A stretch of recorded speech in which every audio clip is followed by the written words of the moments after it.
You've seen them on TV. Now let's see what their stories are like in the pages of the comic books.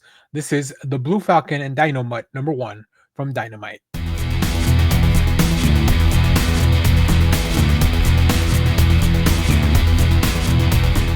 Hello everyone, Dan here from the Next Issue Podcast. On today's video, I'll be doing a review for The Blue Falcon and Dynomutt #1. This is a new comic book from Dynamite Comics, adapting the beloved Hanna-Barbera franchise into the pages of the comic books.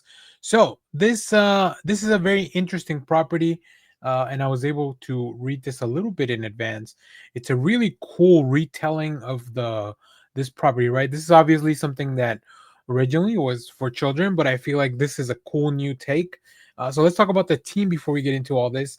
This is written by Jimmy Palmiotti with art by Pasquale Coalano, Jorge Sutil on colors, letters by Jeff Echoberry, and a plethora of variant covers that, well, we'll probably check out in a little bit because Dynamite, they love their covers. They do such great work. They get such great artists to do a lot of these really cool variant incentive covers. So let's talk about what's going on in this issue. Secure in their luxurious penthouse high above the downtown streets, wealthy inventor and art collector Ratley Crown and his faithful canine companion enjoy a charmed existence until a fateful day a vicious gang of thugs shatters his complacency.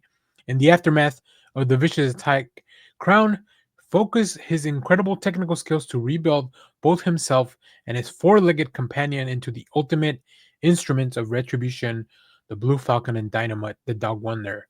This is an all-new take on the classic Hanna-Barbera cartoon by legendary author Jamie Palmiotti and acclaimed artist Pasquale Quano.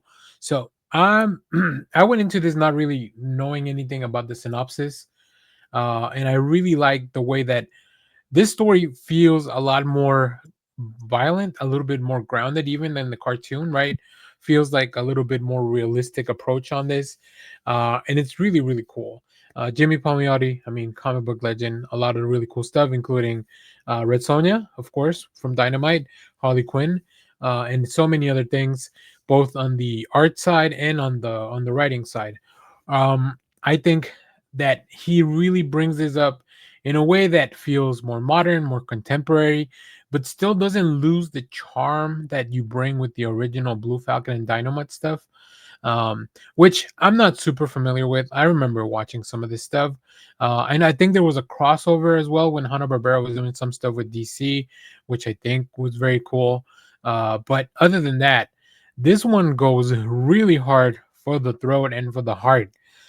This really, I think the art team really focuses on making sure everything feels and looks like the original property, but also updating it to a more contemporary look. It's very cool, kind of gritty, kind of grounded, very dynamic, full of action. I really like it, and of course, they kind of tease a lot of really interesting things in this world that maybe sometimes we don't see some of this darkness in the cartoons. So yeah, if you're looking for a happy ending, don't come to this first issue. I'm sure things will pick up for the gang, but this one really really goes all out, and it's pretty rough. Like it ends up in a pretty rough spot for everything that's going on in the story. So highly recommend you check it out though. Let's go take a look at some of the variant covers, and then we'll wrap up this video.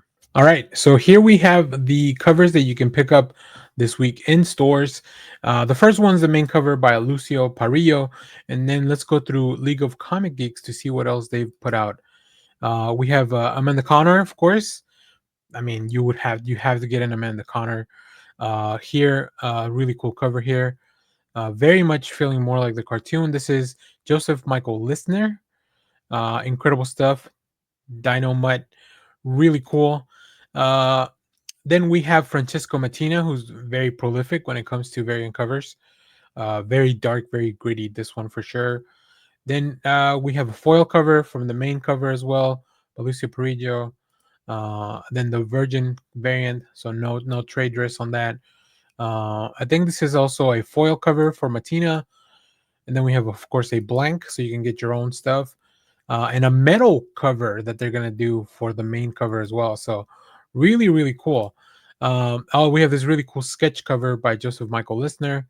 Yeah, so it looks like they're doing a few different takes on the main four covers that we saw. Oh, a really cool blue one as well, blue blank variant. These are nice because then you can just get a black and white drawing, and it still has a little bit of color already. So, um, all right, I think we've gone through all of them. We're back to the first one. So let's close out this video. All right, so there you have it. Highly recommend you check this out. Very cool property, very cool stuff. And like I said, a new, grounded, gritty, a little bit darker approach to the Blue Falcon and Dynomutt in this retelling of their origin. So if you have read this, let me know what you thought about it down in the comments. As always, thank you for watching, everyone. Remember to share, like, subscribe, hit the bell so you know when we go live. That is most Saturdays, 10 a.m. Central Standard Time. And stay tuned. We have more comic reviews, trailer reactions, TV recaps, all that fun stuff here in the channel. Thanks for watching, everyone. Bye bye.